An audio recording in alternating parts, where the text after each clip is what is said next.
तलाल चौधरी साहब न्यून लीगी रहनुमा हमारे साथ मौजूद हैं। तलाल साहब, बहुत शुक्रिया, आपने वक्त निकाला बोल न्यूज़ के लिए। ये एक फुटेज हमारी टेलीविज़न स्क्रीन पर बोल न्यूज़ की चल रही है।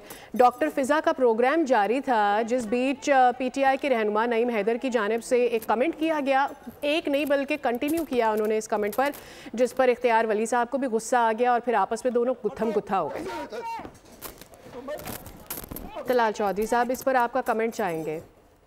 गुजारिश है कि जिस तरह के लीडर हैं उसी तरह के फॉलोअर और इनके ये सारे लोग, ये उनके वकील भी हैं, उनके उम्मीदवार भी थे, और ये इसी इनका इलाज जो इख्तियार वली ने किया है वही है। ये जो बिगड़े तिगड़े हैं, जिनकी जुबान ना घर वाले कंट्रोल कर सकते हैं, ना इनका लीडर कंट्रोल कर सकता है, बल्कि वो खुद बद जुबान है, तो उनका फिर बिगड़े तिगड़ों का इलाज डंडा ही है। और ये बिल्कुल इनकी बदतमीजी जो है, इन्होंने पूरी कौम की उसकी गुत्ती में डाल दी है। ये इनकी तरबियत में शामिल है इनके कारकुनों के बदतमीजी करें, ओए ओए करें, गाली दें अपने मुखालफीन को, क्योंकि आप कारकर्दगी से तो मुकाबला नहीं कर सकते, काम से मुकाबला नहीं कर सकते।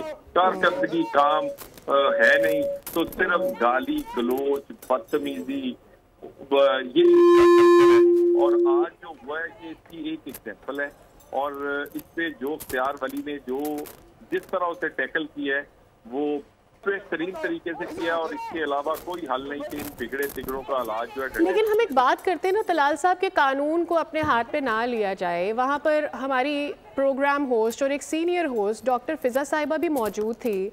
वहाँ शीशे के ग्लास टूट टूट के नीचे गिरे हैं। मैं बिल्कुल समझ सकती हूँ कि कोई भी आपके लीडर के लिए, आपका लीडर हो या ना हो, एक खातून जिनका आपसे गहरा ताल्लुक़ है, वो आपकी पार्टी लीडर हैं, आपकी पार्टी को लेकर चल रही हैं, आप मुसलसल उसके ऊपर कमेंट कर रहे हैं, ये अफसोसनाक है। और hitting somebody below the belt किसी भी तरह से जायज़ नहीं है। लेकिन मुझे तो डॉक्टर फ़िज़ा की अपनी सिक्योरिटी के लिए भी कंसर्न हो रहा है कि वो भी वहाँ पर मौजूद थी, टेबल पूरी धिकल गई, आगे को निकल गई, और वो मुसलसल रोकती रही दोनों को। आप नहीं समझते कि ऐसे में शायद खुद इख्तियार वली साहब को भी थोड़ा सा अपने आप पर भी काबू कर लेना चाहिए था? देखिए, गुजारिश ये है कि इस तरह के लोगों को फिर बुलाने से पहले क्या किया करें या ना बुलाया करें, या इनकी जुबान इनको पहले बताया करें। जब इस तरह की जुबान इस्तेमाल करेंगे तो फिर इख्तियार वली जैसा कोई भी गैरतमंद जो है वो यही जवाब देगा, और यही जवाब बरता। बाकी उन्होंने उसको कोई लिहाज नहीं उस आदमी को कि खातून एंकर हैं, खातून के बारे में वो बात कर रहा है।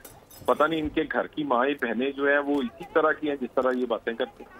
तो जो हुआ है ये बिल्कुल इसकी मजम्मत करनी चाहिए जो पीटीआई के स्पोक्स पर्सन ने किया है, और इनका नाश्ता बंद, इनका बाइकआउट करना चाहिए आपके चैनल को।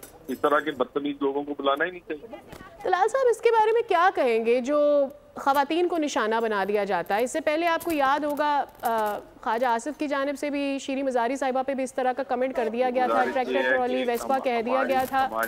जब भी कोई इस खातून को क्यों निशाना बनाया जाता है किसी भी किस्म की फ्रस्ट्रेशन का? कभी किसी ने अगर कोई गलती हुई भी है तो उसको वो तस्लीम करते हैं और अपनी गलती को वो मान देते हैं। ये तो कभी मानते नहीं, जिन्होंने अपनी बच्ची, लेकिन गलत तो गलत है, तस्लीम करने के बाद भी किसी खातून की इज्जत के ऊपर हर्फ तो नहीं आना चाहिए। जिस बाप ने अपनी बच्ची को अपना नाम ही नहीं दिया, वो बच्चियों की कदर क्या जानेगा? तो ये इनका पीटीआई का लीडर इस तरह का है, जिसने अपनी बेटी को आज तक अपना नाम नहीं दिया, तो वो दूसरों की बेटियों की कदर क्या जानेगा? तो इस तरह के लोगों ने ये पूरा कल्चर खराब। सब्सक्राइब करें और बेल दबाएं ताकि कोई खबर रह न जाए।